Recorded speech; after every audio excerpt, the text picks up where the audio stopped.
asked me about the way I'm attired today. Yeah, your fit check. Yeah, this hat, uh, to the Lakota and Dakota and Nakona is actually a trophy of war. Eh? These cowboy boots I have on are actually trophies of war that come from Greasy Grass, the Battle of the Little Bighorn. Eh? And people don't understand that, but we don't put that in their face. Eh? I wear this and because we never wore cowboy boots, we also wore moccasins. Eh? But after the Greasy Grass, then we start wearing cowboy boots. We took them. We took the hats and we wore them as trophies of war. Well, nowadays, that's why. How come all these Indians trying to be cowboys? It's not a cowboy. It's a trophy of war. Eh? That attitude more than anything. The cowboy boots, trophies of war. Although I ride horses, I grew up riding horses, all that good stuff. But I'm not trying to be a cowboy. I'm representing. Eh? A lot of Indians have cowboy hats and they think they're trying to be. Not. It's a trophy of war. So you see how that works.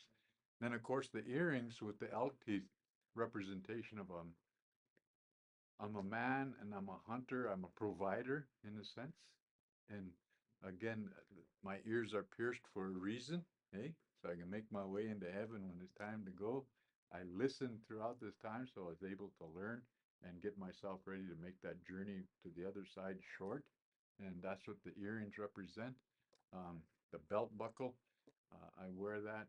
It's beaded, it's handcrafted. You can't manufacture them, they're all handcrafted, representing uh, who I am and what I am. And this particular buckle come from my older brother, Big Sky, eh? Uh, uh, Joe Ironman. He's a spiritual leader in Fort Belknap. He has since passed away. And then I spoke at his funeral, and when I got through, they give me this buckle. So it's representative of that honor that it is. And of course, this vest is because I'm so bony because it's cold outside and I want to try to stay warm. But is that a fit check? Is it? Yeah. What do you have in your hat? Your feathers and Oh, and again, I have if you look on this side, it's a hawk feather. My relationship and distant is to Crazy Horse, eh?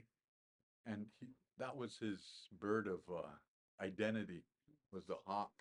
And so I always wear a red-tailed hawk feather in my hat whenever I have a chance to represent that side. And then, of course, then we have eagle feathers on this side, representing that spirit that helps me, eh? That symbol that supports me because of my name, Eagle Claw, eh? So I respect the eagle, and so I wear that in my hat. And it also is an indication of respect in regards to not anybody can own an eagle feather, eh? So uh, you don't wear it and you don't adorn yourself with it without a purpose. Like I never remove my hat if I'm with a woman or dancing with a woman. I don't have to flag song. I don't have to remove because of the eagle feather. Because and also because I'm a veteran, eh? And people say, well, why is that? I said, well, what I was told because I'm a veteran, if I remove my headgear, that is representation of giving up. Eh? You give up. And so as a veteran, as a warrior, you always keep your hat on, your headdress on.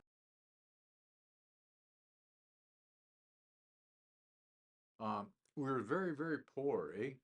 And I remember in the wintertime, we'd wear tennis shoes all winter long because we couldn't afford leather shoes, eh? So we'd all, and I remember one year my dad bought us each new shoestrings.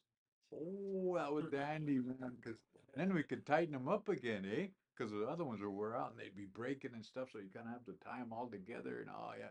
But when he brought us new shoestrings, we thought we got like new shoes, eh? But we still had the same tennis shoes, and because they were very cheap, and that's how we lived.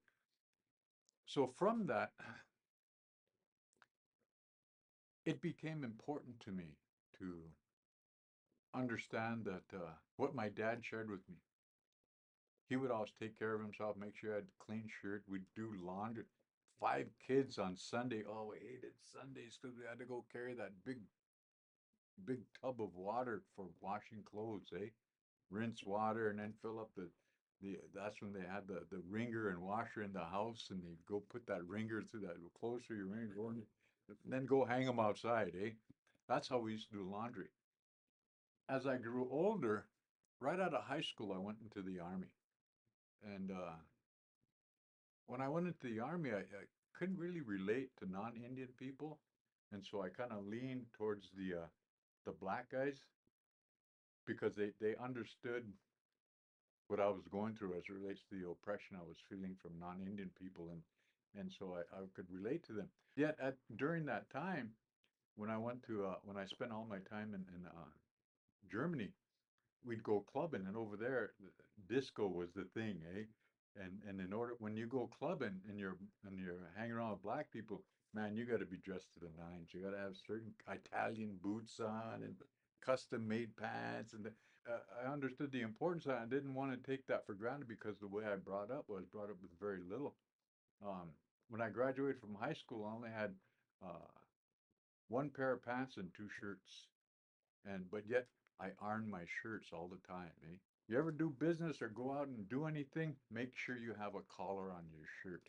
Make sure your shoes are shined. That was because we were so poor, eh? We had to take care of what it is that we had. The self-esteem that was instilled in me through my natural father uh, before he left us. And then when he passed away, the love I had for my dad is when we put him in the ground, the day we put him in the ground, is that's when I quit drinking and doing drugs 44 years ago, eh?